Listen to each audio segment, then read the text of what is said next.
Thank you very much, all of you, for coming tonight on this beautiful spring evening. We really appreciate it. I'm going to introduce our panelists, and then I will tell you how things will proceed for the rest of the evening, and then we'll get to our questions. Our first panelist is Mr. Craig Carmony, the Superintendent of Meridian Public Schools for 11 years. In 2021, he was recognized as the Superintendent of the Year for the state of Michigan. Mr. Carmony began as a teacher in Alpena and Bullock Creek, where he also served as middle school principal and assistant superintendent. Under Mr. Carmony's leadership, Meridian offers K-12 project-based learning for every learner and is the only district in Michigan to operate a full school early college for all students.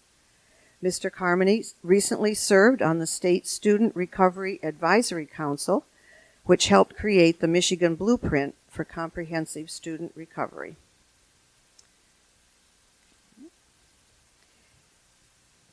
Our next panelist I'll introduce is Mr. Michael Cheryl. He's been in public education for more than 35 years, the last 9 years serving as superintendent of Midland Public Schools.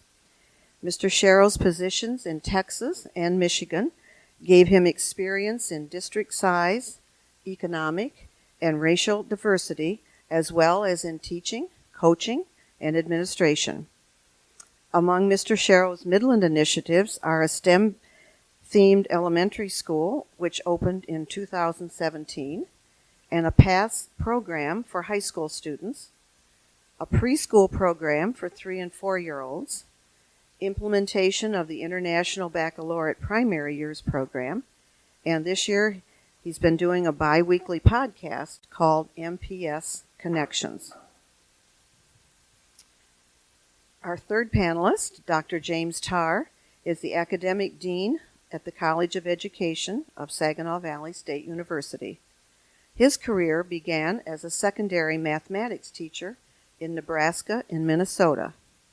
Dr. Tarr then moved to the university level of teaching mathematics, rising to the position of Professor of Mathematics Education at the University of Missouri and then Department Chair, which led to his current position of Academic Dean of the College of Education at SVSU. Along the way, he earned an MA degree in Educational Psychology and Measurement from the University of Nebraska-Lincoln and a PhD in Mathematics Education from Illinois State University. We thank you all very much for being here tonight. We're anxious to hear what you have to say.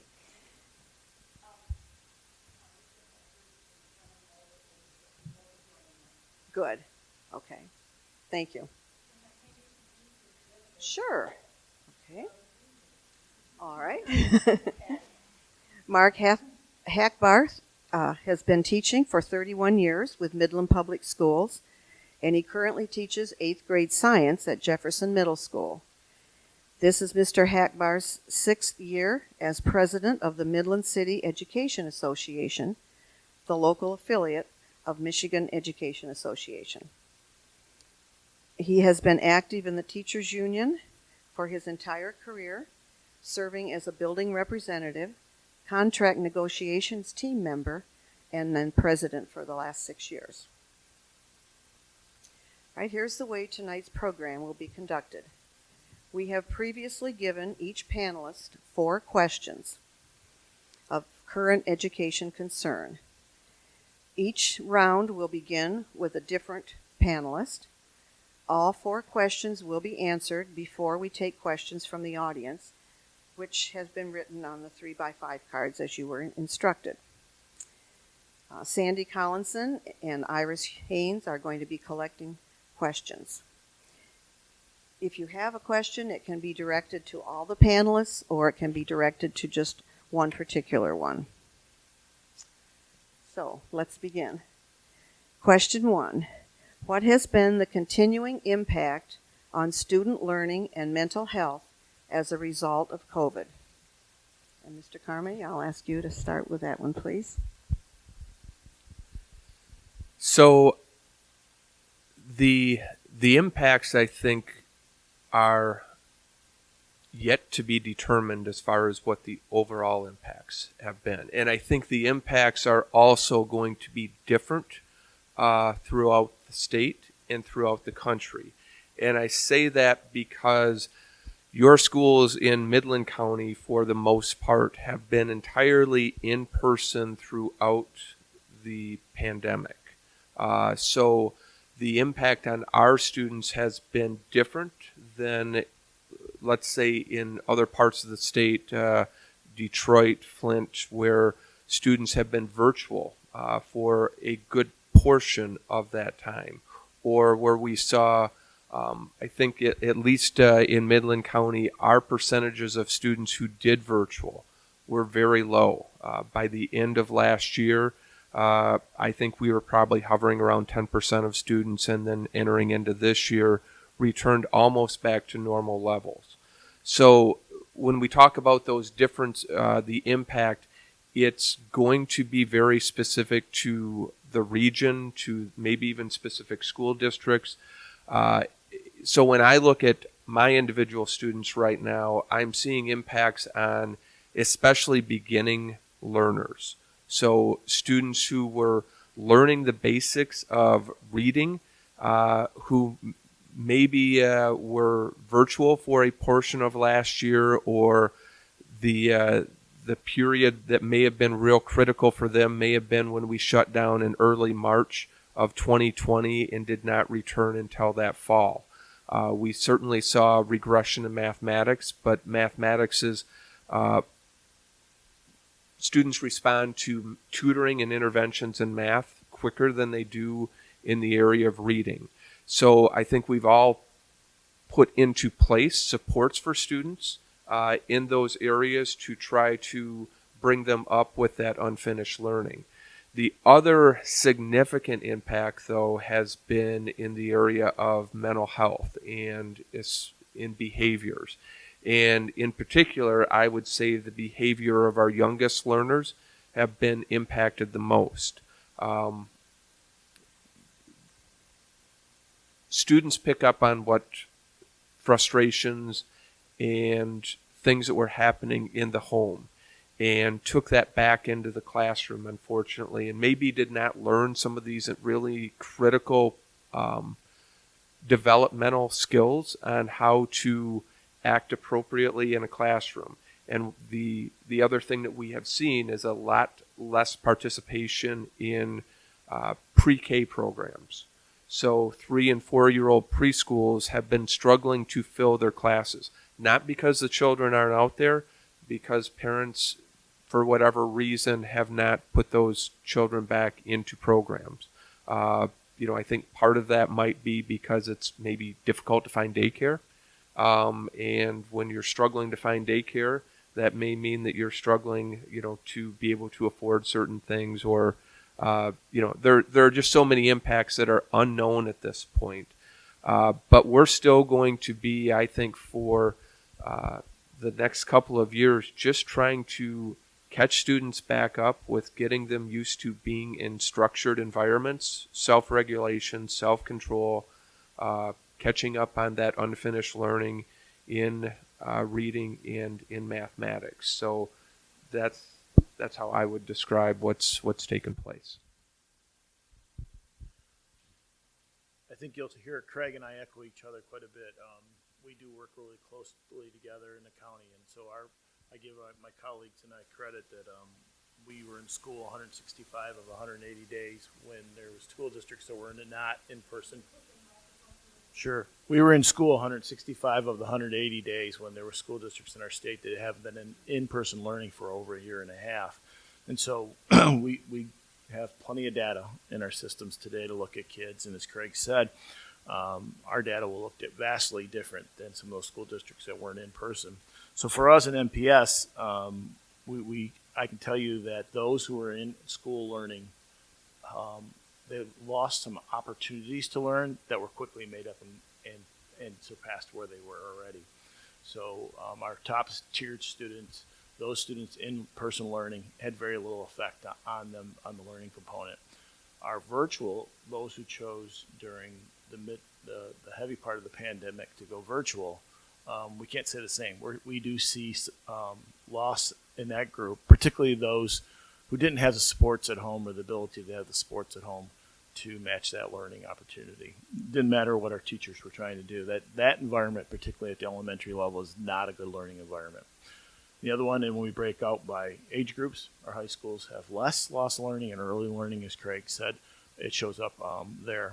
So our emphasis has been on ELA and math, and very much on our youngest learners. And so most of our interventions have been targeted at that area. And as you probably know, we've been given plenty of support through the federal dollars that have flowed into our state out to the school districts to create those intervention programs.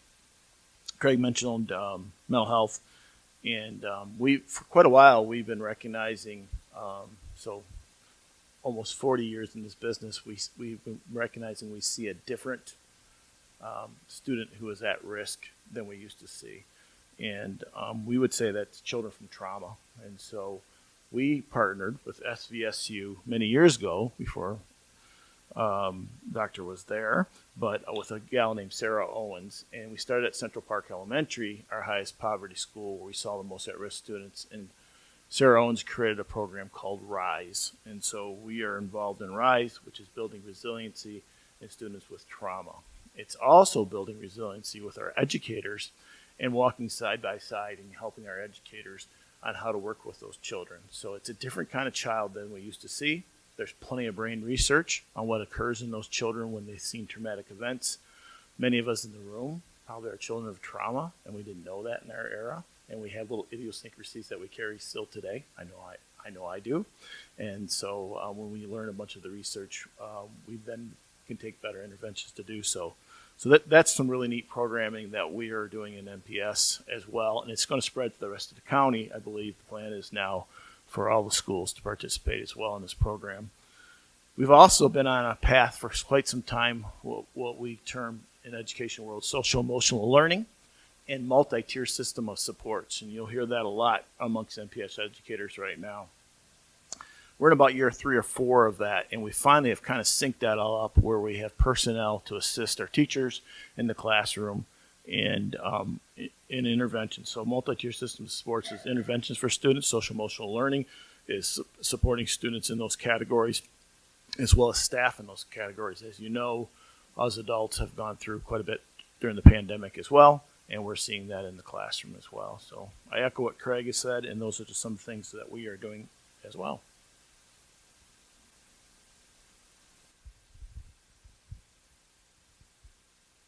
Okay, well, good evening, everyone. Thanks for coming out. I think I'm a little bit different in the following regard. My students are college students, so it's a different constituency. But the first thing I would say is when the pandemic hit, all of our courses went 100% online. We were actually forbidden, students were forbidden from even coming to campus to attend classes. So it was a huge change that was almost overnight or by week's end that week a couple of years ago. That same semester, and I think the semester right after that, students had the option of choosing the pass-fail grade. And that actually was strategic on a couple of fronts. Most prominently, it took pressure off of students knowing that being motivated by grades and having your learning upended from very traditional to now 100% online caused some students to go into a tailspin, and they were very anxious about the adverse effects on their grades and their future.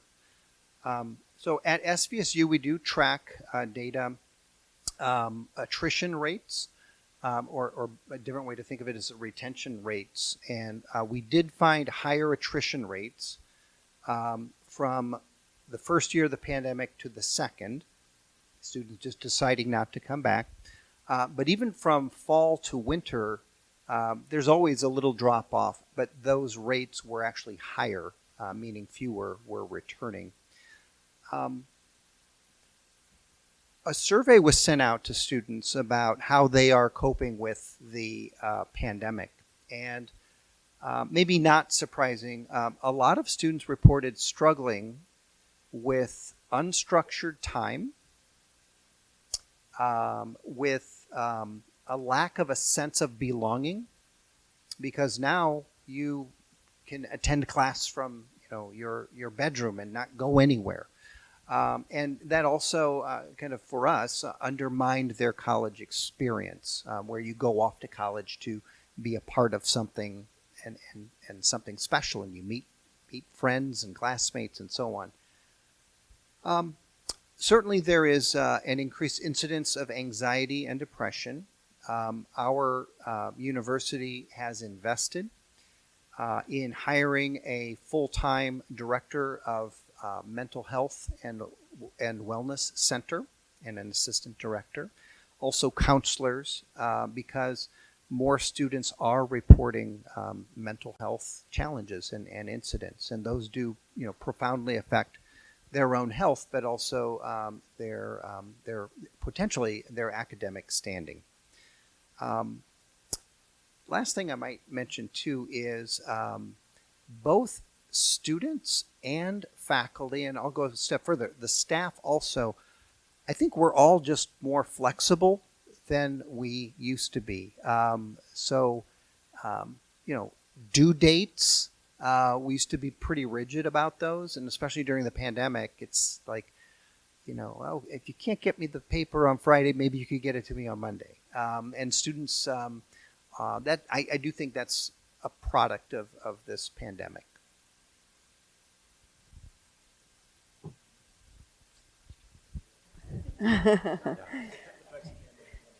Mr. Hackbarth, here's the question. There we go. Thank What you. has been the continuing impact on student learning and mental health as a result of COVID? First of all, my apologies for being late. Going from one meeting to the next meeting, sometimes the times don't line up. Impacts, I would say, first of all, on student learning.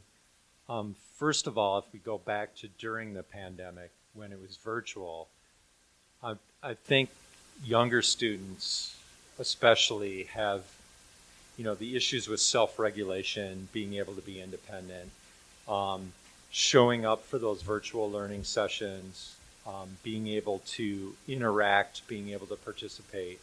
And one of the biggest losses that we noticed was their ability to work with each other.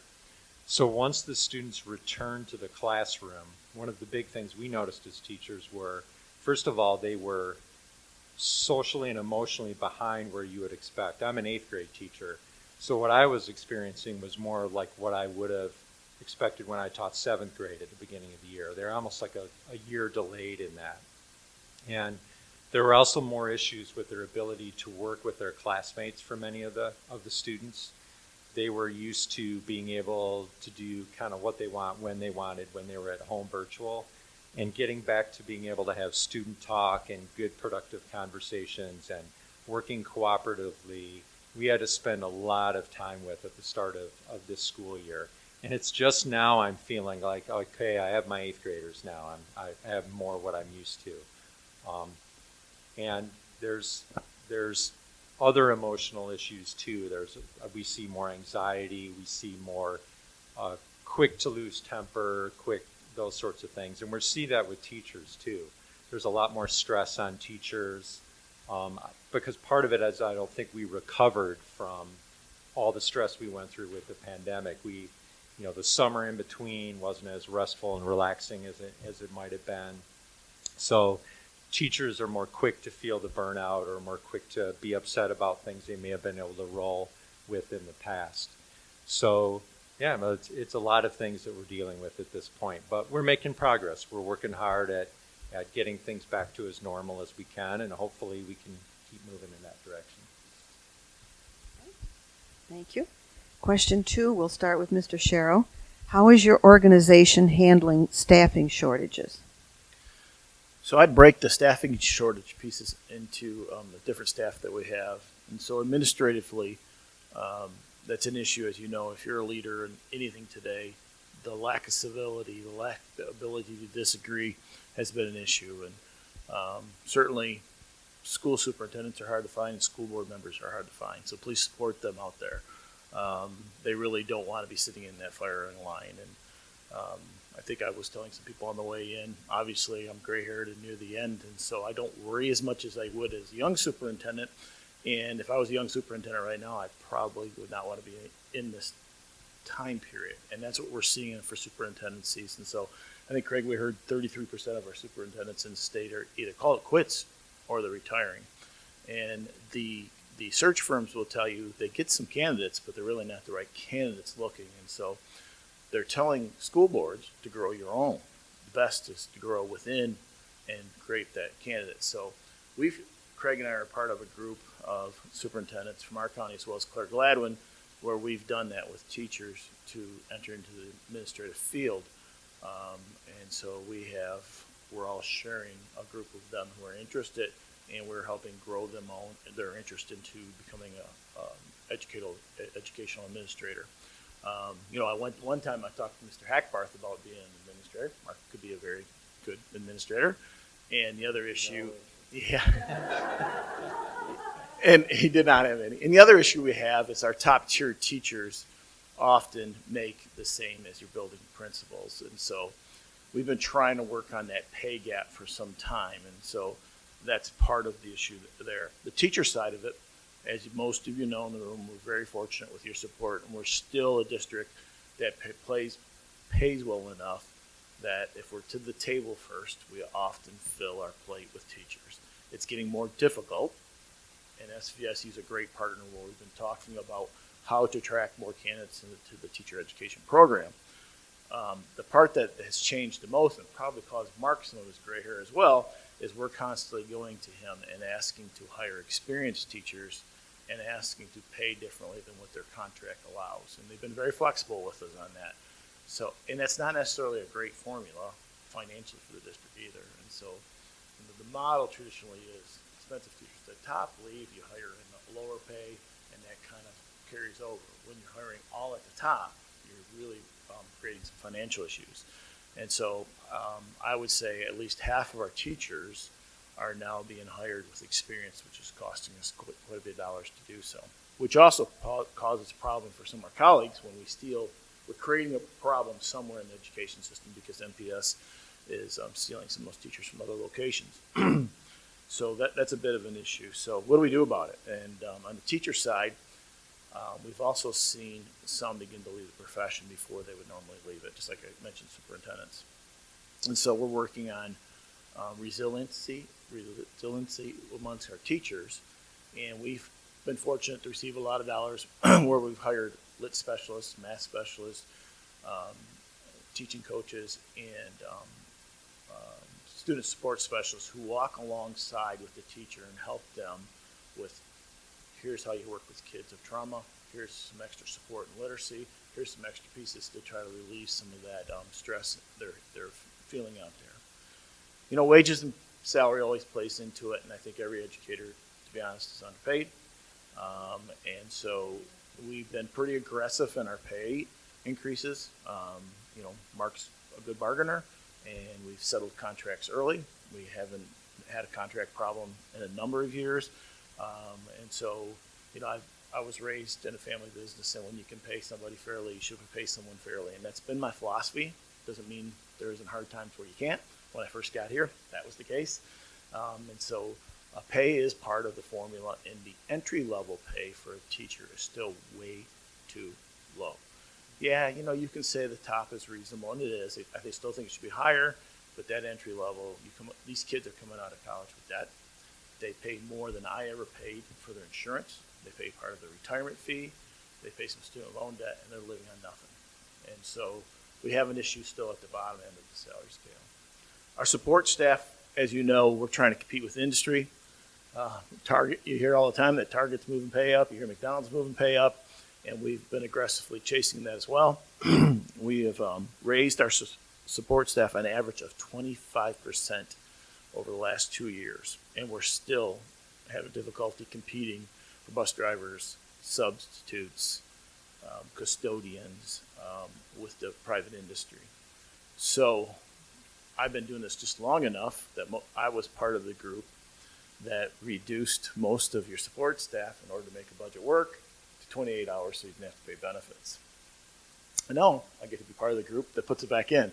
So we've added over 50 positions, back to 40-hour positions, including parapros, that cost us benefits as well and trying to be competitive in the industry. And that might help some as well. Right now we can sustain it.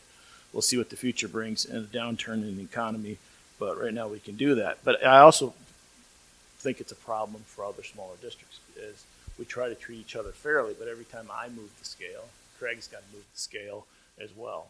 And so before long, we're still working on stealing from each other back and forth on those support positions. But for us, we've been successful in filling teaching positions. We are not successful with paras. We're not as successful with bus drivers. Those are the two issues. Bus driving job is one of the most difficult in the sense that if you think in order to get a 6-hour day in, you arrive at the bus garage at 5:30 in the morning.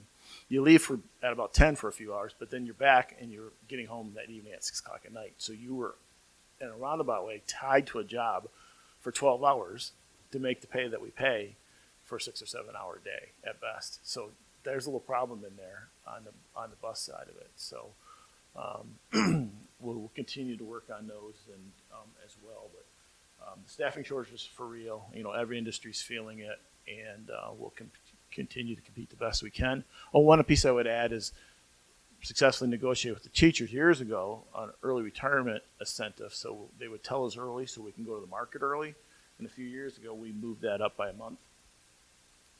February 1st? So we literally so our staffing right now, we've already hired 12 replacement teachers for next school year. So, and don't want Craig to steal this, but we get to the market before anybody else. Hopefully we get the best teacher and able to fill those most hard to find positions.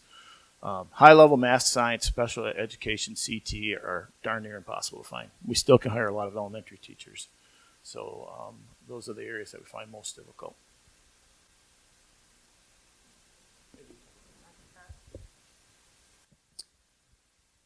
Okay, well, higher education, unlike K-12 education, we did not experience great fallout from the great resignation that the pandemic brought upon school districts. I have friends who are public school teachers, and several of them retired in the last 2 years, and otherwise wouldn't have. But so at SVSU, it's not so much about that we are experiencing shortages of faculty or even adjunct faculty. In fact, it's actually a little bit of the opposite, because for those teachers who've retired, or for that matter, administrators who've retired, I will get an email saying, I just retired. I'm looking to, give back to education, and, keep me in mind if you have any adjunct faculty positions. So it's actually a little bit of a windfall in that we have more applicants for adjunct faculty positions than ever before. So we really did not have mass departures from our faculty ranks, or for that matter, our staff. We did have some who were afflicted with COVID, and we rallied and covered each other's classes, and some job duties were reassigned temporarily, but we came through it pretty well in that regard. What we have done, I think, to address the shortages that my friends in K-12 education are experiencing is we have looked at our teacher education programs, and we have streamlined them so that you can complete them in no more than 4 years. Just as an example, our elementary education program was about 160 credit hours. It is now 128 credit hours. And that's still, a full slate of classes every semester for 4 years. But we don't want students to take 5 years or 6 years to become a teacher. We need them in the teaching profession now. So we've streamlined our programs. We have an accelerated pathway called the Accelerated Certification with Residency program. which if you have a bachelor's degree, you can earn the requirements for licensure in about 1 year. And this year we are exploring the option of an additional accelerated pathway, one that would target paraprofessionals, long-term subs, so that they could become licensed to have a classroom of their own instead of serving in a support role as paraprofessionals presently do. So we're trying to respond by getting more teachers in and getting them through in 4 years, and in the case of ACR, to get them through in only 1 year.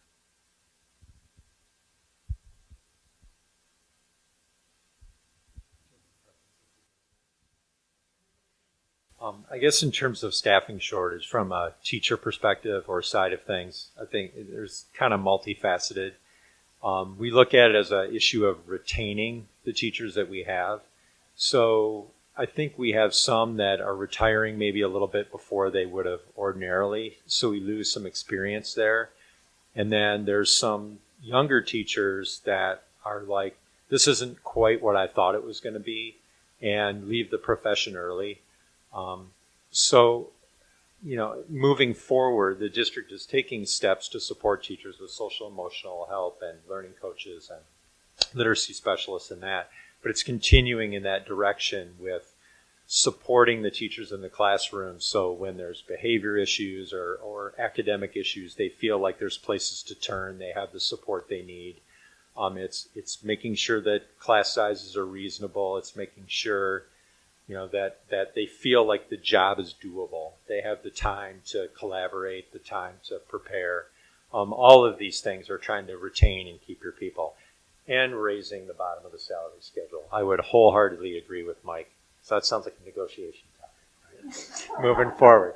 But I also think, adding on to the college part, I think it becomes more and more difficult for let's say a high school graduate to choose teaching as a career if they know that they're going to incur the student loan, these big student loans, and they're entering a profession that bottom salary hasn't kept pace with what the cost of education is. So it's finding a way to get those teachers still be highly trained, but also not have to incur quite as much debt. And this is my own personal opinion, is student teaching should be treated like an internship in the business world where a student teacher is paid. And I think that would be helpful too. And in some, like my son went through teaching program at MSU, and the student teaching was graduate level credits at graduate level cost. And that's not a sustainable model to get a new generation of teachers trained and ready to go in schools. So I guess it's supporting the teachers we have, retaining those, and then finding a way to increase that pool of young talent to replace me when I finally get to retire. So that would be my 2 cents from a teacher perspective. Yeah, so I don't know that I'm going to have anything that's going to be said that hasn't already been said. Mike and I think, are at a point in our career where retirement eligibility is already here, and we just get to, at some point, decide when that date actually is. Fortunately for me, I still absolutely love what I'm doing. The pressures that we feel on things that are outside of our control for the last couple of years, I think, are things that have weighed the heaviest on superintendents, administrators, and boards.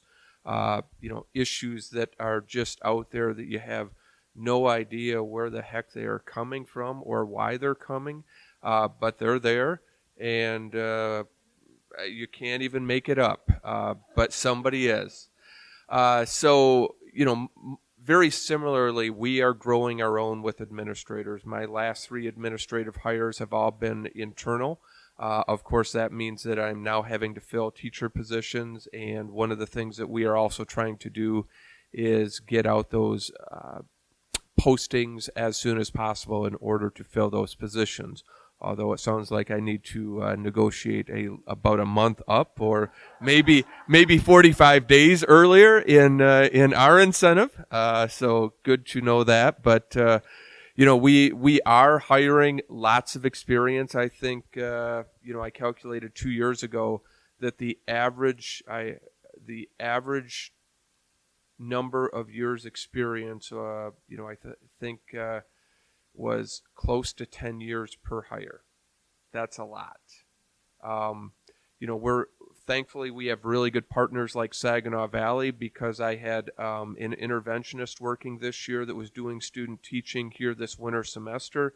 I needed to add a section because had so many students come back this year from virtual learning, and to be honest, there were first grade, I think, was one of those courses where parents didn't even send their kindergarten student to school at all last year, virtual or otherwise, and then they showed up as first graders. So we're scrambling now to fill sections, which goes back to the previous question.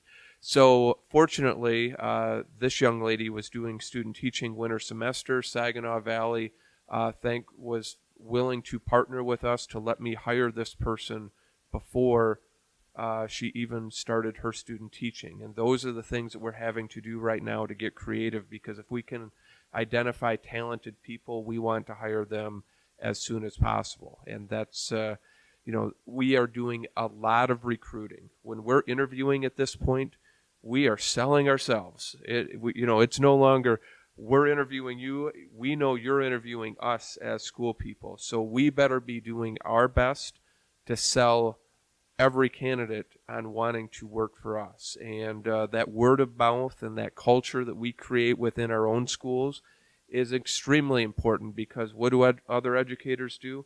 They talk to their friends and they start saying, do you want to work here? And a lot of times it's them recruiting for us that makes the biggest difference. The areas of our support positions, it is tougher to fill those positions. As Mike mentioned, we are increasing our wages, but we're still in a business about educating children as our primary mission, and we try to direct as much of that money directly into the classroom as possible, and that starts with the teacher.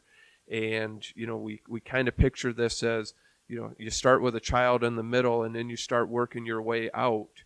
And a lot of people will say, well, just pay everybody more. Well, the state only gives us so much money to work with, and we have to develop our systems in such a way that we impact the child in the greatest way possible. And in my opinion, that always starts with our teachers and those positions who have that greatest impact on our children. So that's part of the struggle that we face in education, is we still have to make those types of decisions on how to still fill those positions. And thankfully, Meridian is also able to fill our teaching positions, struggling in some of the other areas, still filling them.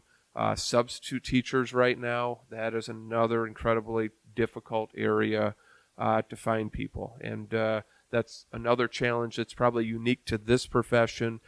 I think the other profession that has a lot of parallels is probably the medical field. If a nurse is missing, you're going to have to fill that position. If a teacher is missing, you're going to have to fill that position. So we share a lot of the similarities with the medical field as well. Dr. Tarr, why don't you start this question? What school safety measures do you have in place, including new protocols, and will you have new ones added for the 2022-2023 school year? Safety protocols. Okay, well, actually, I want to begin by telling you about when I visited Taiwan in 2013. It sounds like I'm changing the subject, but I'm not. Bear with me here. I arrived in Taipei, and my host accompanied me, and we rode public transportation. And on the train was a gentleman wearing a face mask. And he was the only one wearing a face mask. And at least for me, being new to the country, I was a little curious about it. And I said to my host, "Why is he wearing a mask?" Looked over and looked back at me, and he said, "He probably doesn't want you to get sick." I thought, wow, how nice. I just got here, and being sick would really have been terrible to be sick for 2 weeks, the only 2 weeks I'm in Taiwan. So it was really a matter of courtesy. And I thought, I remembered that. So when we had mask mandates, it seemed fine to me. I didn't know if I was a carrier, and I didn't mind wearing one. You kind of get used to it. At SVSU, I would say that, and I have a lot of friends in higher education all over the country, I was so proud of the strong leadership at SVSU. Central administration, but then all the way down to faculty, staff, and our students ultimately, who took up the public health protocols and abided by them by wearing masks, by keeping their distance, by not congregating in great numbers in enclosed spaces. And SVSU remained open when many institutions in Michigan did not. Most recently with the Omicron variant back in January,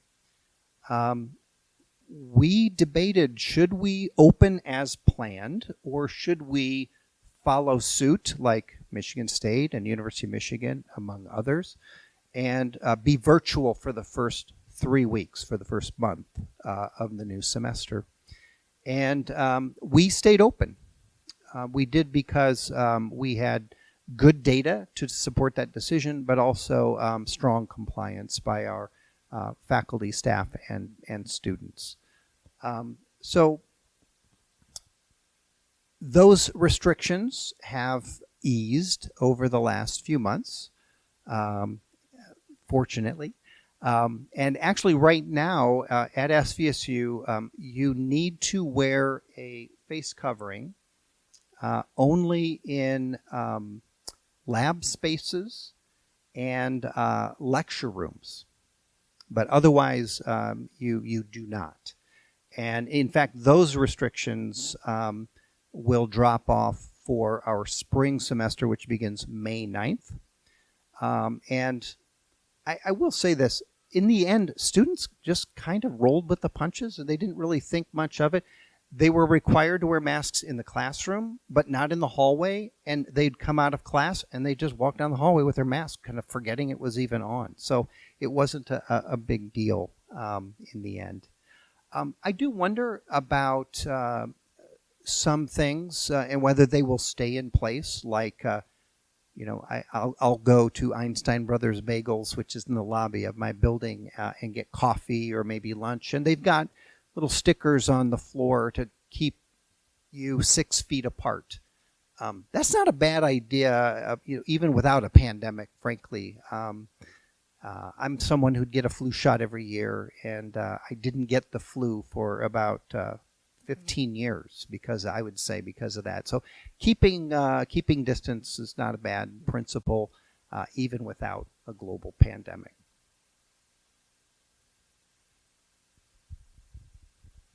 Well, I'll spend a little less time on the school safety on the health side, a little more maybe on what's occurred recently in our state with Oxford going as well. But I will say on the COVID side that probably of my 38 years, the most difficult time I've ever seen to be in education.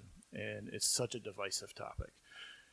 And I thought the board and I tried to navigate the best we could. We started the school year when the numbers were low with the concept that vaccine was available, mask was a choice, and we would allow that choice to occur. Our numbers took right off in Adams Elementary if you followed that, and I quickly, with the board's blessing, made the decision that we were going to put them on the elementary kids until vaccines are at least available for parents.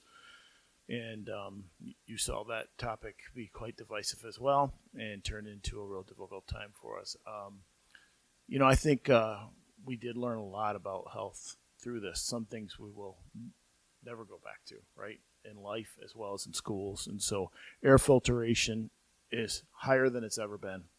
Be mindful in that in our schools.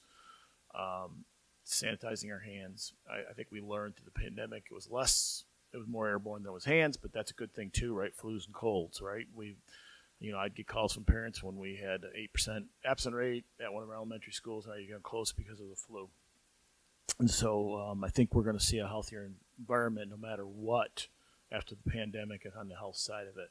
The other thing I'd mention is the cooperation we had between each other as a county as well as our health department.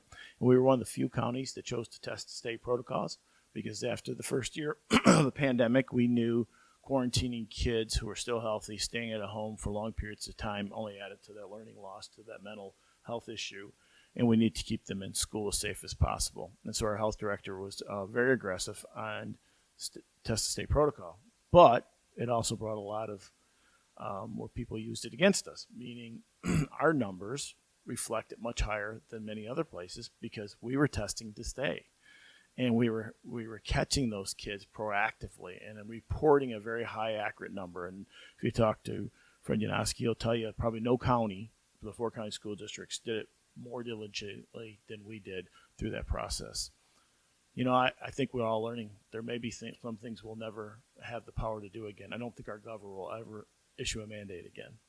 And so if this thing comes back around again, I don't think you'll see mandates a whole lot. Vaccine, choice on masking, choice on those pieces is where we're going on that side. When you throw up school safety, I've been doing this long enough, the first thing I think of is the other side of school safety and what occurred at Oxford locally. So for years, we've been on this, really, there's 3 parts of making your school safer. Hardening the target, preventing it from occurring, and then reaction to an event. And so prevention is the biggest thing, what you really want us to do. And most of these individuals who have done these events are not mentally healthy. They've had some issue. We see that right there in Oxford, right? Missed signs, parents not involved, those pieces of it. And so our efforts started 5-6 years ago with a bunch of people in town. Maureen, Dave Dunn, right? You and I went down to U of M Hospital on Dave's dime to listen to experts on mental health. I remember that bus ride, right? And so I've been on that board for 5 or 6 years about if we can help teachers identify, get them to professionals as early as possible, we're going to prevent some of that from occurring. I think Oxford hardened their targets just as much as anybody. If you listen to it, they had door boots, they had secure Sally Port entrances, they had all those things, but it still occurred inside. But all those pieces on hardening the target, most of us now have, and thank you, because most of that came through the bond dollars. When I arrived 9 years ago, when the first thing that I noticed was our front doors were open, anybody could walk into our buildings at any time, and I was coming from the southern part of the state, in the Metro Detroit area, where that had gone away for a long time. So our schools probably don't seem as friendly to you in that sense because you can't get past that front office, and then you're going to give us your ID, and we're going to scan it through a device that gives us instant feedback on what kind of individual you are before you can get into our buildings. We have lots of hidden safety measures you may or may not even know. If we can lock our buildings down almost immediately. We have a platform called Raptor Alert. I think they were running fire drills all day. My phone was going off today on a constant basis, but we have a way to notify the entire district, the police department, all those pieces of it, and then we're able to communicate behind the scene if an event occurred. Then you supported a millage. We were fortunate the city for a number of years supported 2 school resource officers in the public schools, and the rest of the county had none. We decided to get a millage for MPS. That meant additional officers for our middle schools, which now we have 4 that can cover also our elementary schools at portions in time. So we're much safer. And I don't want you to think law enforcement traditionally, because their best role is being proactive versus reactive. And they're very, very good at it. And so the relationships they build with our students, the amount of information they get about what's occurring in those hallways and in those bathrooms and outside of school that flows in is way more than any school administrator or teacher will know. And so that's very, very proactive on that, because I hear the other side of it. Are they ready for an event? They are. And I can't give you, there's some pieces I'm not going to tell you that we do behind the scene because it's protected by law, but our police department, our fire department, our first responders are ready if we have an event in our school very quickly. What occurred at Oxford, the missed signs, I'm pretty confident would never happen in NPS. So we have a threat protocol that involves multiple people if we had a student in that crisis situation. It wouldn't have been a counselor being convinced by a parent to leave him in school that day. And so the protocol is in writing. We use it consistently now to prevent those type of events from occurring as well. As you found out that event probably could have been prevented along the way. And then reaction to an event, we've pre-pandemic, we were going to practice a full-blown county one at Midland High School, which is probably the most difficult building if we're going to have an event because of the 3 levels of that building and a basement. And we were going to we've done tabletop exercises behind the scene, but we're actually going to do an event with our first responders there. And then the pandemic sidetracked that. So soon you may see us doing another event like that on a Saturday. It's like a scrimmage. We'll run it 4 or 5 different times and see what's good, what didn't work, the biggest thing I think we're all fearful of, and Craig probably can talk on that too, is reunification. And so if we have an event at a large high school and we are fleeing the scene, so our ALICE protocol allows the teachers to make the decision to barricade or flee, reunifying all those kids into a location locally could be a little bit difficult. And so we have plans on how to do that, but I bet if we go to scrimmage, we're going to have some problems with it. And so like any good coach, you're pretty nervous until you've done that. And so I think that's going to be a problem for us. But school safety on that side, we're way down the road better than we've been. Our state police are involved. First week in May, several of us in NPS will be attending a school safety summit put on by Michigan State Police, who's even stepped up their efforts even further with the Oxford event. I spoke recently in front of our legislators on school safety. They're looking at lots of different things. Topic keep coming up about metal detectors. There's a lot of pros and cons on that. And I happened to start my career in inner city Houston, where I saw metal detectors then, and they weren't bulletproof. They weren't solving all the issues. So I'm not sure we really want to do that. You saw us take temperatures during the pandemic, and it took us 45 minutes to get kids to the door on a temperature, and it was really hit or miss if it was even worked. And I think it could be the same with metal detectors. So we're trying to convince our legislators there's better spots to support us than the metal detector piece of that. So I guess I could add on a little bit, both to the school safety threat of violence side and then on to maybe a little more what we experienced with the pandemic. But, Mike focused more on like making us a hard target, right? And we do it's a sad commentary on society, but we do our lockdown drills and that, so we're prepared if an event like that happens.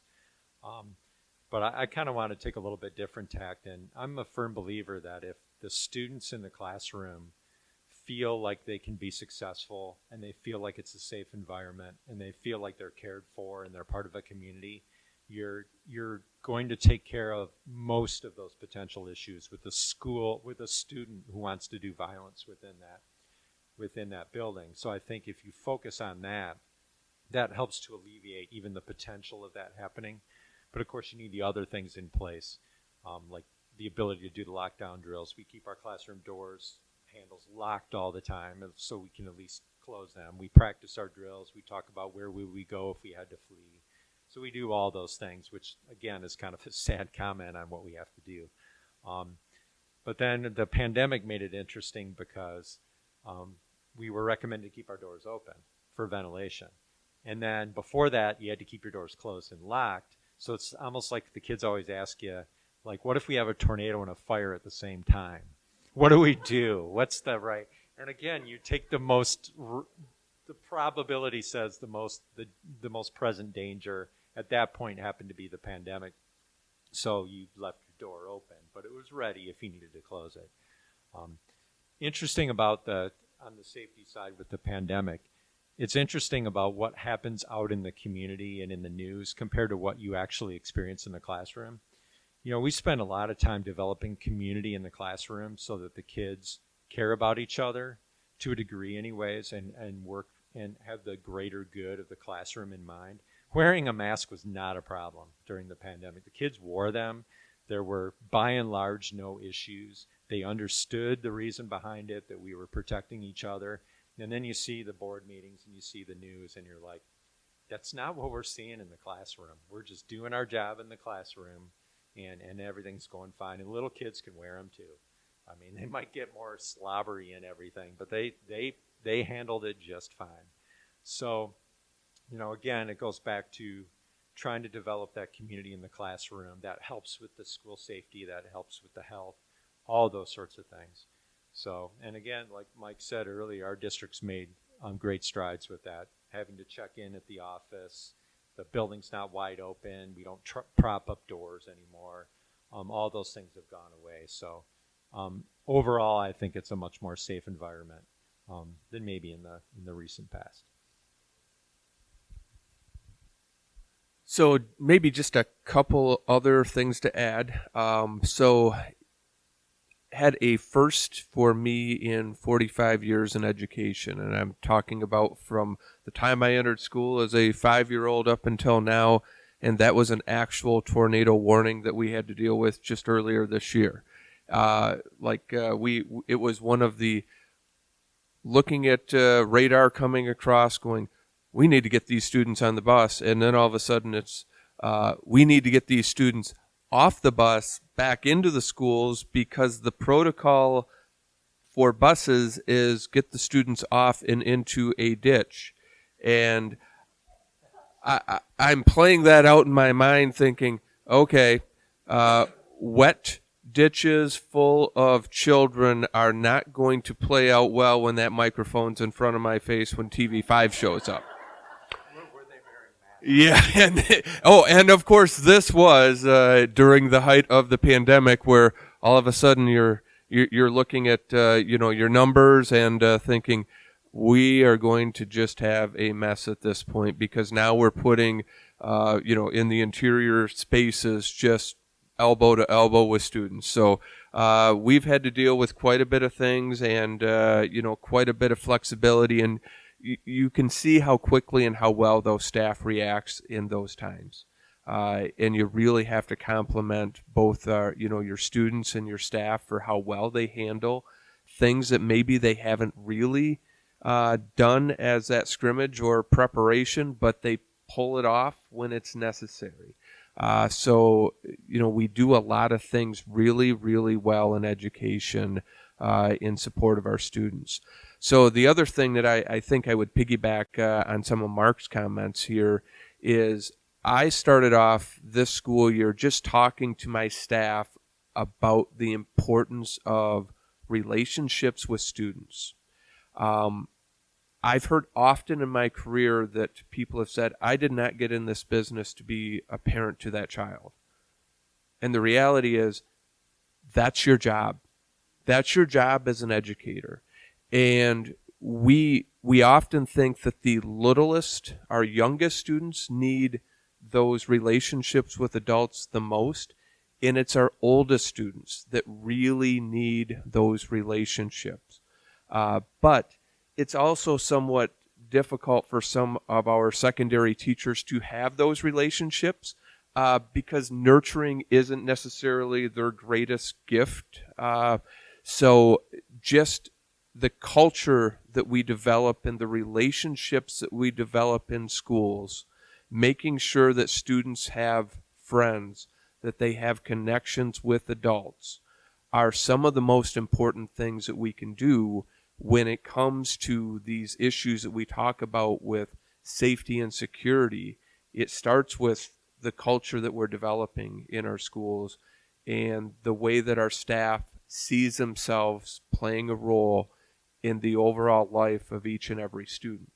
And too often we get so immersed in we have to cover this standard and hit this benchmark that sometimes we're missing the opportunities to start out by working on relationships first and giving ourselves permission to do that because we've got all of these eyes looking at us for accountability purposes and this and that.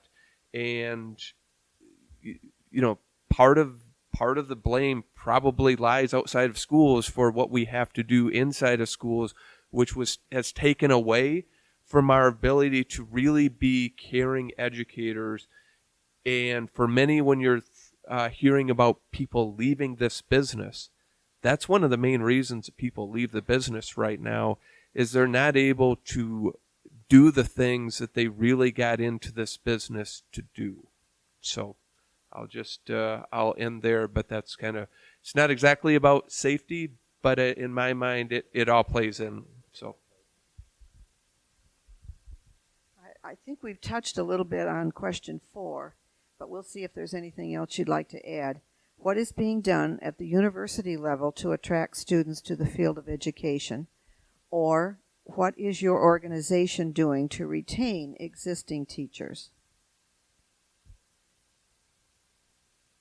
They handed me the mic first. So okay. Well, I'll start by saying, in some ways, we've always had a shortage of qualified teachers, in part because of the attrition rates. After 5 years, when half of the teachers leave the profession within 5 years, we've got a lot of vacancies that we're chasing year in and year out. And certainly the pandemic exacerbated the problem of attrition. I come from a long line of teachers. My father was a teacher. His mother, my grandmother, was a teacher. And in some ways, it's always a good time to go into teaching, because teachers make an impact in kids' lives day in, day out. They are unsung heroes in ways big and small. And they are undeniably one of the frontline workers that got new attention and new value placed on them because of the pandemic. So I think if we could elevate the stature of the profession, I mean, we've been trying to do that for a long time. Some of it is with salary and benefits, no doubt, but there are some people who are told you are too smart to be a teacher. Our best and brightest, are we telling them you should be a teacher? Or are we telling them you should be a doctor? Are we telling the students who are best and brightest in mathematics, you should be an engineer or you should be a math teacher? And even sometimes by teachers who will send mixed messages in that way. So elevating the profession would benefit us all. I mentioned my trip to Taiwan. Teachers there are held in the highest regard. My goodness, such respect was bestowed unto me just by virtue of me being in the field of education by people who didn't even know me. It was quite remarkable and wonderful to experience. I mentioned that we are trying to streamline our programs, cut the number of credit hours, but also to offer new, shorter pathways to earning teaching licensure. I do think there are some proposals at the state level that I think are quite enticing, like paying student teachers a stipend. Mark mentioned that at the outset. That's a wonderful idea. And they do it in other professions. I know it will cost money for school districts to bear, but it's a wonderful idea. On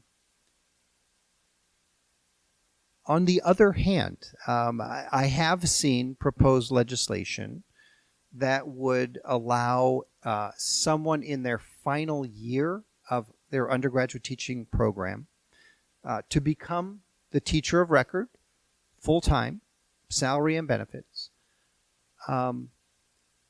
in order to address the teacher shortage. So their heart is in the right place. I have serious reservations about that.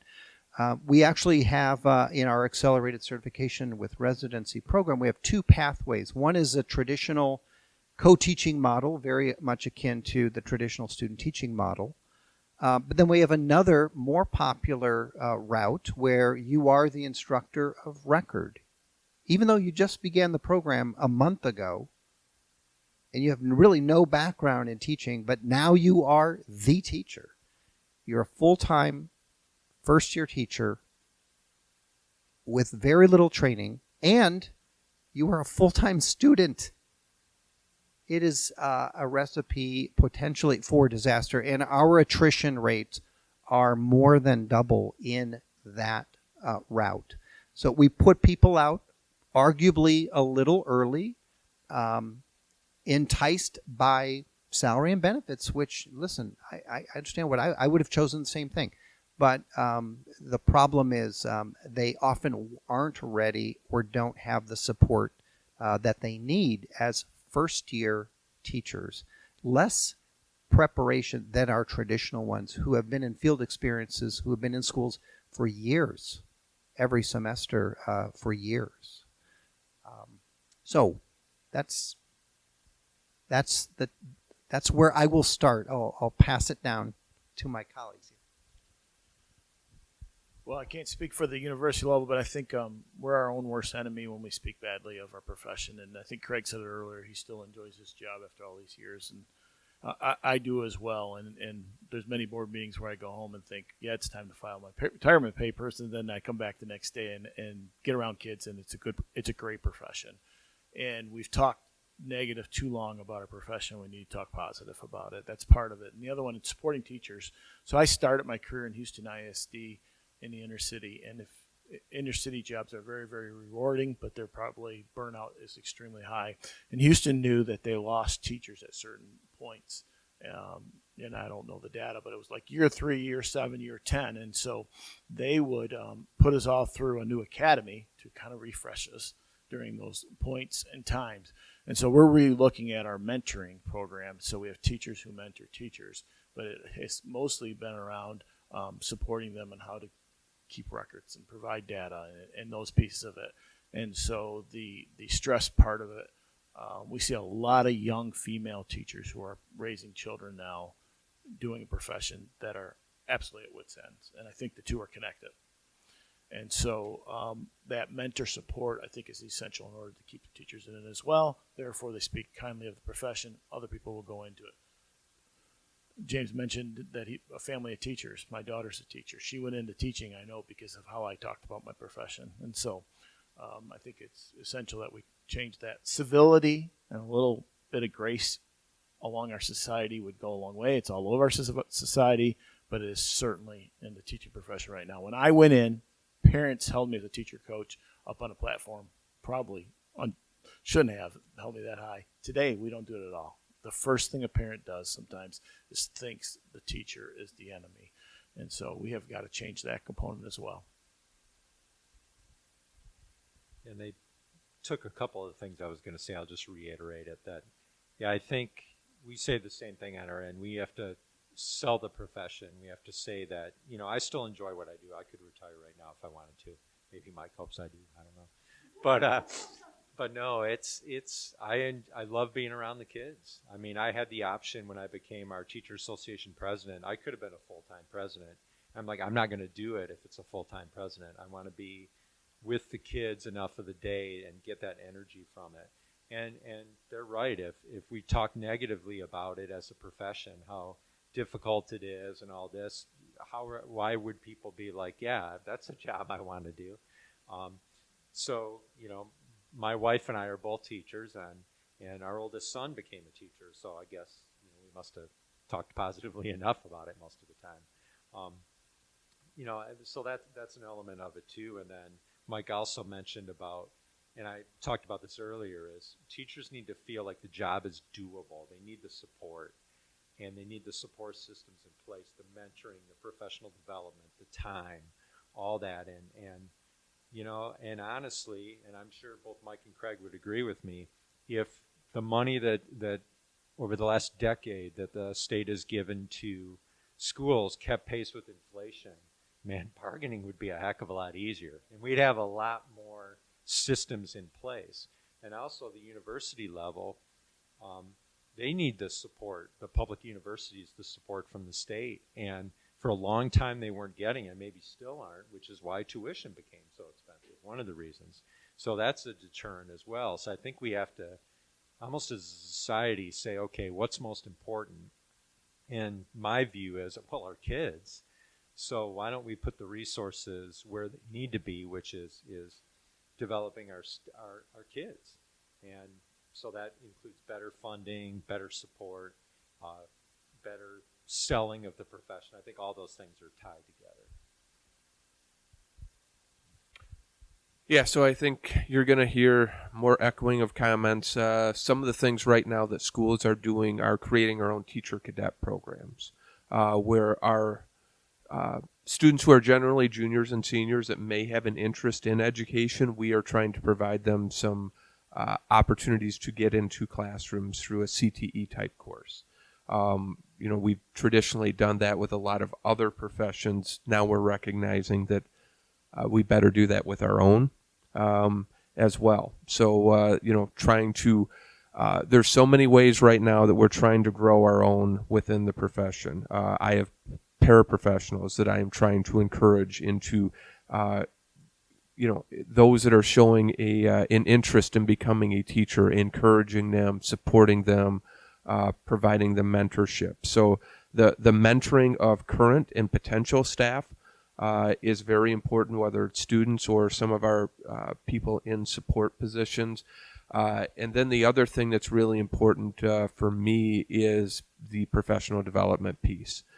So I took a portion of the ESSER funds that we received, and in Midland County, we're on the very lowest end of ESSER funding.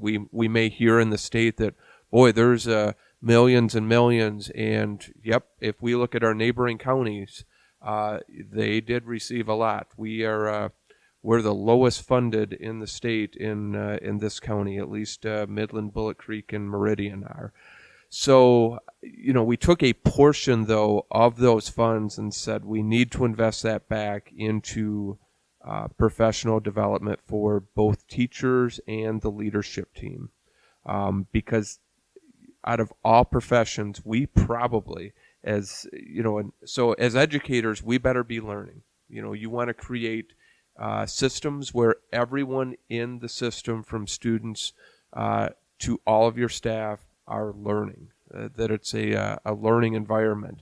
And it's really difficult, or it has been in education, to reinvest, both to find the time and the resources to spend to reinvest back into your staff. And we realize how important that is, but it's finding that balance. And one of the things that we used to be able to do with that time was, well, we'll try to find some substitute teachers. We'll give you some release time. Well, those days are gone. We're not going to find any substitute teachers to do that, so we have to, build in time into the summer. I'd hate to guess how many days during the summer that our teachers are in professional development now. It's become, people may say, well, it's not a full year job. I'll bet if you ask most teachers that this is absolutely a full year job, because you are taking courses, or their demands with curriculum and everything else that we are asking them to do, to reinvest back into the profession. So that is another thing that we owe to them. And I think appropriately staffing is another area for education that is incredibly important as well. These support positions, whether it's counselors, social workers, etc., or just having those ratios within classes, so class size matters to teachers. So all of these things are incredibly important as far as that retention piece. And then I think the other thing is just creating environments and word of mouth where people want to be in this profession, whether it's telling their other colleagues or it's telling students. We have to be an advocate for ourselves. Well, you've given us wonderful information and some things to think about, too. Thank you, gentlemen.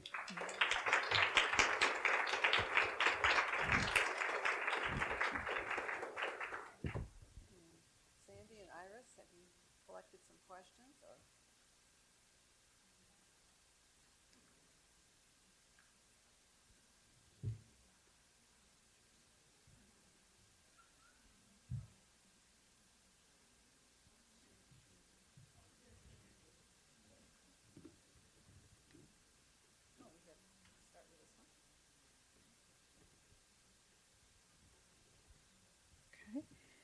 What is starting pay for a teacher now? And to be certified, is a bachelor's degree required? And are they still required to earn 6 hours of credit every 5 years? So I think that we are seeing it depends on the district where starting pay may still be at, and maybe depends on which part of the state that you might be in. So I can say that at least for some of the schools that I'm aware of, you're starting probably, at least in this area, somewhere in the low 40s with starting pay. The credit requirements, there are still some requirements in terms of getting that provisional certification. I think it's still 18 credit hours that you have to obtain within a certain amount of time. The probationary teachers still have a certain amount of college credit hours they still have to earn within a certain amount of time. But then we're able to do renewal of teaching certificates actually with our own professional development. So there's some continuing clock hours where we count professional development hours. So generally speaking, I think it's 150 of those hours within a 5-year period.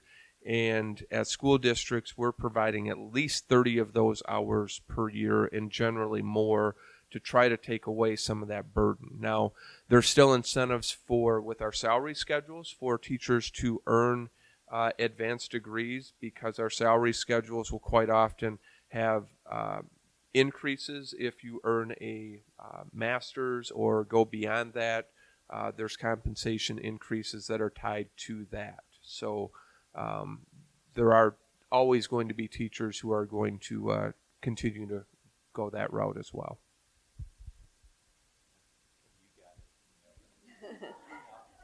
This question is for Dr. Tarr. What is being done at SVSU to remediate any deficit new students may have in reading, study strategies, and math? Well, there are systems in place to support student learning, including a student success center, which provides free of charge tutoring in various areas. We do have a writing center where students can get assistance with writing papers, editing papers, and so on.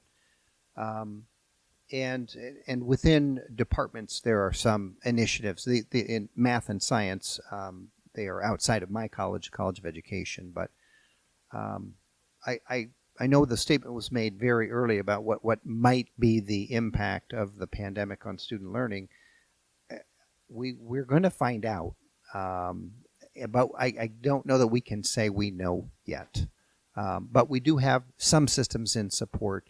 And we do monitor that data very closely, and I certainly could see that there would be subsequent additional investment in that if need be. This question is about threat assessment teams. Is Michigan one of the 18 United States with a law requiring a threat assessment team in school districts? If yes, please describe a team, and has it been successful?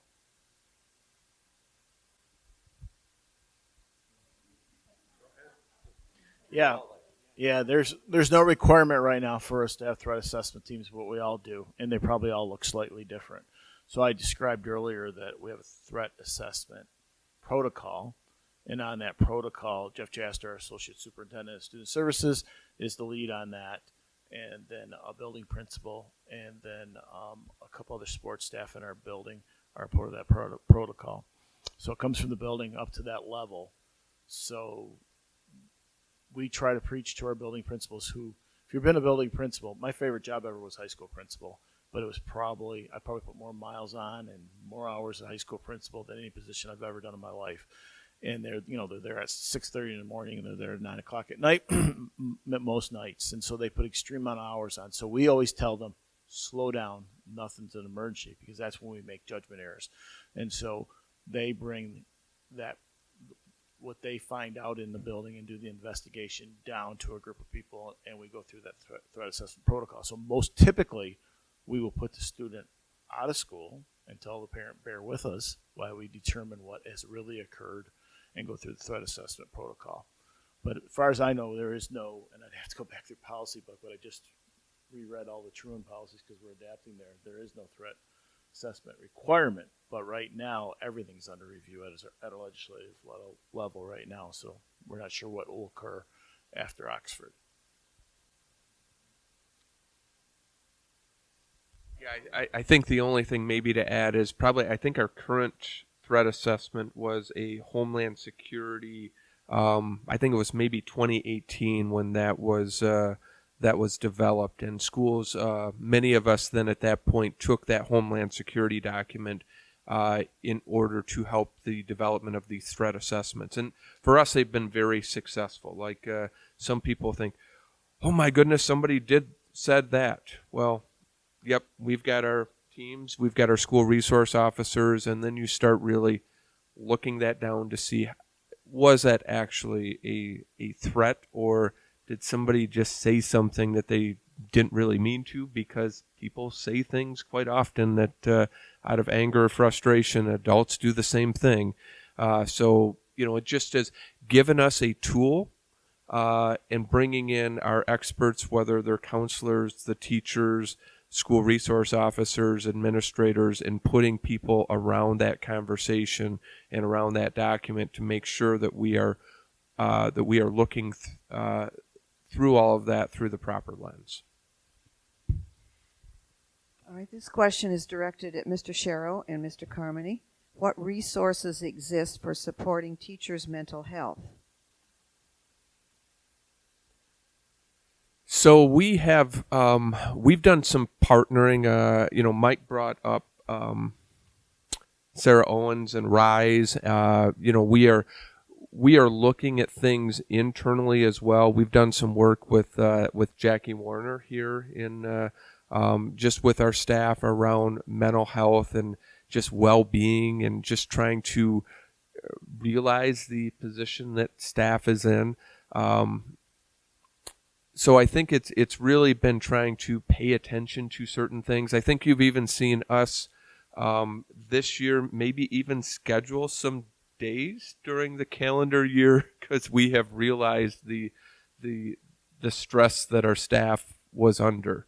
May have taken a day before Thanksgiving or done some of that just in realization of, boy, COVID is just absolutely stressing everyone out because of what we're having to deal with. So we've been trying to be more attuned as school districts to what is happening within the class, providing some opportunities for people if they need time, or to speak with people to put those things in place. And then I think the other thing that we've really tried to, I can say the other thing that that I've also done this year that I've never done before is hire some permanent subs. Because one of the stresses that also has been added to our staff this year is just I'm having to cover class on my prep all the time. And it is wearing me out because we can't find enough subs. So, just trying to do everything that we can to take things off the teacher's plate that is causing that stress. Just thinking outside the box in ways that we haven't done before. Well, Midland Public Schools has always had an employee resource network, so teachers who have struggles have that ability to, free of charge, go to employee resource network, and that includes mental health. But for a while, we've been on a wellness initiative, and so that wellness initiative has kind of changed through the pandemic, where it's really more about staying mentally well versus physically well, where prior to that was probably more about the physical component of it. And then as Craig said, supporting staff, some of you may or may not know that I have the unique position in having my spouse in our employment, and she runs our pre-primary center. And there was a time during the pandemic where she came home and she worked for me in Algonac too, and we have this agreement we don't talk about work. And she answers to Jeff Jaster, but she unloaded on me one night and said, "You do realize that I've subbed in a classroom 10 straight days and I cannot do my other job. When doing so, you need to get this damn thing fixed." So, yeah, those stresses became even bigger for our teachers because during Mark's typical time to prep, he's probably being asked to sub almost every day of the week. So supporting teachers. And so what have we done? I think we've added 12 positions successfully, which was surprising because when our plan came about with our ESSER dollars to hire what we call student support specialists, literacy coaches, forgetting the other fancy name we have, one that walks along the teacher on it. Well, student support specialists but yeah, social emotional learning specialists, I think is what we call us too. So we have lots of names in MPS. And so we've added 12 positions total, and some of those are supporting teachers in the classroom to relieve that stress, and some are supporting students along with that component of it.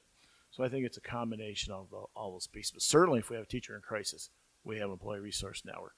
I'll also say those who are union members, the MCA does have MEA has many resources as well in the profession to work. And so I would say through all of this, the professional association, superintendent association, school board association, the teachers association, we lobby and work together very closely anymore in order to have a voice and support our profession. In fact, Craig and I haven't spoken about it. We really probably don't have time to, but we have a whole initiative going in the state to revamp education completely. Instead of having people do things to us, we're bringing it to the legislators. And there's some gives in there to them, like a guaranteed 13th year of high school schooling if we don't meet a certain benchmark. But in return, you're going to support us financially and actually fund education where it should be funded. And so industry's at the table as well. I mentioned that we have industry partners, we have foundation partners at the table going to dream about how we change education in Michigan to meet the new world that we're in today.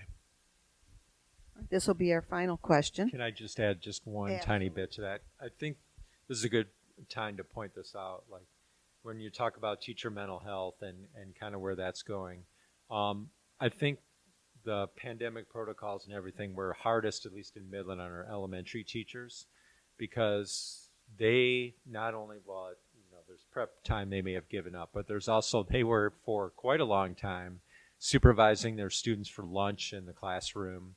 And basically, from the time they got to school to the time they left, they were supervising students.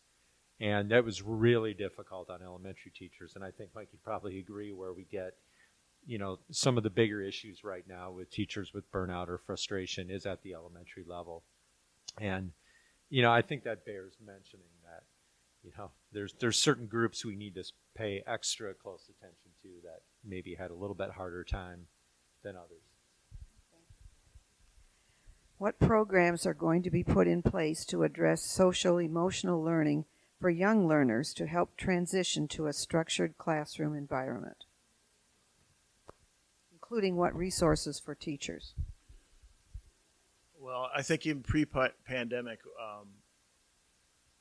our pre-primary center that we opened, and so we have gotten into early childhood education. I heard private competitors say that Midland Public Schools doesn't belong in that arena. I think we belong in any arena that educates children. And the truth is, universal preschool for 4-year-olds needs to occur in our state.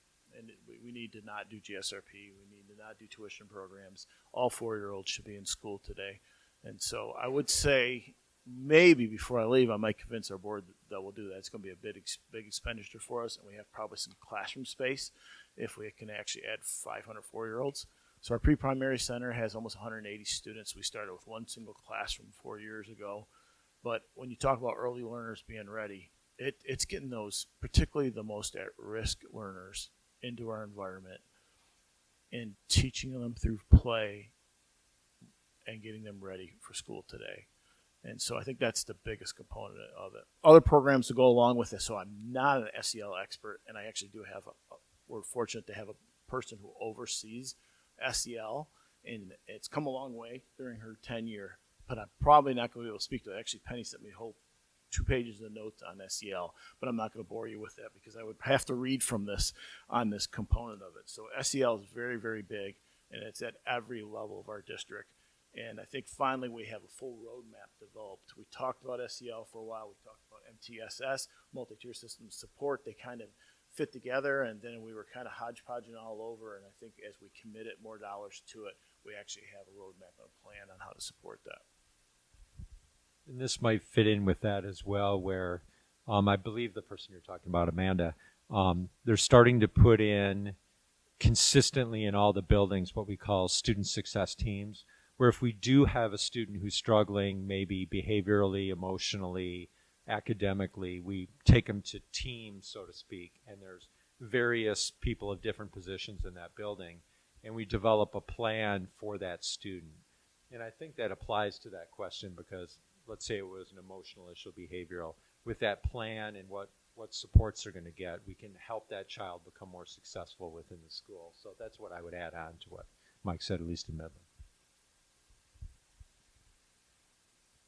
Yeah, so I think that we've all taken a look at this whole child approach to education and trying to provide for everything that we can think of for the child. So, I think my staff may say we've added so much at this point that we need to pump the brakes a little bit because we probably can't add any more. We've added so many positions and so many initiatives that we really just need time to focus now on the things that we have done so that we can do them really well. So, adding on whether it's school social workers, counselors, behavior specialists, we've added so many of these positions and created so many other interventions at this point that we probably need to just make sure that we are doing that we've got those positions down and that we're doing a really good job with the things that we're adding right now. So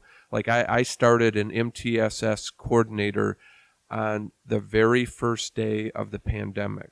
I think it was March 16th or something like that, 2020, that this person, like, what do I do? Like, well, welcome to Meridian. So you're in charge now of creating structures and systems that support children.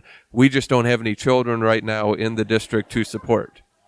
So at that point, we just started feeding children because that's about the only time that we got to see them during that period. But I think that our challenges right now, one of them is we've just added so much so quickly that we're still trying to catch up and figure out what some of these people are doing. So, we've added more than we may have people to support.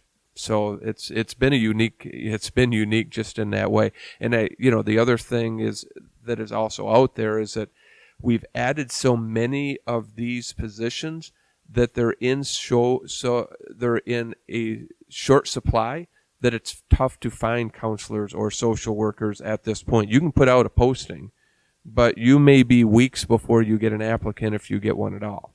So that's the other challenge on the SEL is that a lot of these people are in demand. They're in demand in the private sector, and the private sector is paying really, really well in those areas, and they're in demand in schools. So, this ESSER funding that is out there has probably, I didn't say this earlier, but it's probably created more of an issue with staffing because so many people are now in the mode of hiring. And I've heard that if we actually receive the funding that we need to in the state to support education, that we will need another 40,000 educators beyond what we have right now. Dr. Tarr, you have a lot of work to do, my friend. All right, I want to thank our very distinguished panelists tonight for giving us their time, and thank all of you for coming. And Kim, you're going to close the evening out. And I also want to thank all of you for coming on behalf of the League of Women Voters. We appreciate your turnout and participation. And again, thank you very much on this timely topic. Thank you all.